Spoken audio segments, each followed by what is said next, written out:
जिंदगी का पहला झूठ।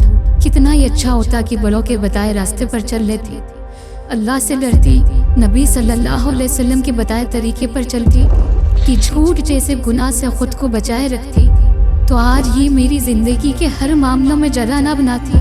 काश कि उसी वक्त समझ जाती जब अब्बा ने पहली मर्तबा कहा था, देखो बेटा, झूठ बोलना गुनाह है, इससे अल्लाह नाराज हो जाते हैं। हाँ, झूठ बिल्कुल ना कहो। लेकिन मैं कहाँ रुकती। मैंने तो इसे एक फन समझ लिया था और खुद को इसमें माहिर समझने लगी थी कि सभी को अपनी झूठ से कैसे धोखे में रखो। ये अब मुझे बहुत अच्छी तरह आने लगा था। अब्बा ने तो फिर समझाया था, बेटा झूठ से रुक जाओ, चाहे इससे तुम्हें फायदा नजर आता हो, लेकिन झूठ का सहारा बिल्कुल भी ना लो, ये धोखे और फरेबी तक ले जाता है। मैं फिर भी ना रुकी और अब तो मैं झूठ बोलने की इस महारत पर इतराने भी लगी, क्योंकि दुनिया के शैतानों ने भी इस झूठ बोलने वाले को होशियार और टैलेंटेड बताने लगे। दिन और गुजरे, अब्बा ने फिर समझाया। उन्होंने कहा, हमेशा सच बोलो, भले इसमें तुम्हें अपना नुकसान होता नजर आए या कोई फैसला तुम्हारे हक में होता ना दिखे, हमेशा सच और हक पर रहो। कितने ही मसाइलों में मैं फंसती रही हमेशा, लेकिन हर तकलीफ के आने पर बड़ों ने समझाया, मुझे माफ भी किया। बेटा आज जिन तकलीफों का सामना तुम कर रही हो, ये सब तुम्हारे अपने किए अपने झूठ और फरेबी के बदौलत ही है। हमें क्या है, औलाद हो तुम हमारी तो हम दरगुजर कर देंगे, लेकिन अल्लाह से डरो, तौबा कर लो। कई दफा तो मैं खुद के बचाव में इस झूठी का दिफा करती रही, जैसे मैंने ऐसा भी क्या कर दिया है, किसी को कोई नुकसान थोड़ी ही पहुंचाया है, बस कह दिया जो सही लगा, या अपने मसलों का हल निकालने के लिए झूठ का सहारा लिया। तब भी मुझे जवाब मिला था कि इस झूठ की बुनियादें बड़ी कमजोर होती है।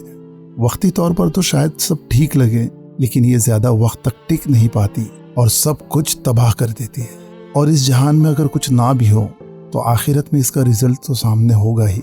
लेकिन अब देर हो चुकी, मैं उस मोड़ पर आ चुकी थी कि इतने सारे अनगिनत झूठ का अंबार अपने सर में लिए घूम रही हूँ, जिन्हें अब दुरुस्त करना भी नामुमकिन सा नजर आता है। मैंने हर जगह हर रिश्तों में इस झूठ का सहारा लिया और अब पता नहीं मैं क्या करूं, क्योंकि ये झूठ मुझे अब हर जगह उदास, मायूस, जिल्लत और रुस्वा कर रही है। और डरती हूँ कि ऐसे ही मेरा खात्मा हो गया तो अपने रब को क्या मुंह दिखाऊंगी, क्या जवाब दूंगी जब हर एक छोटे बड़े झूठ का हिसाब देना होगा।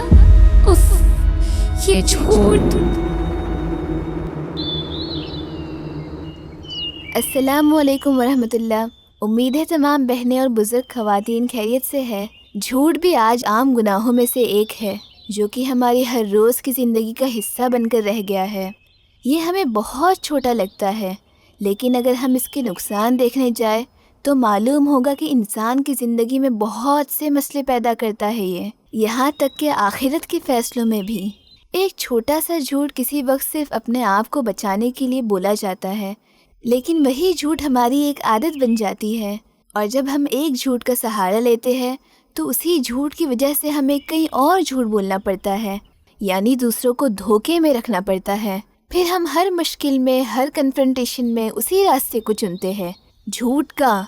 और अगर बाज ना आए, खुद को सच की तरफ ना पलटे, तो यही सिलसिला चलता रहता है। बाज वक्त ताउम्र पूरी ज़िंदगी के कई मुद्दे झूठ के बुनियाद पर रह जाती है।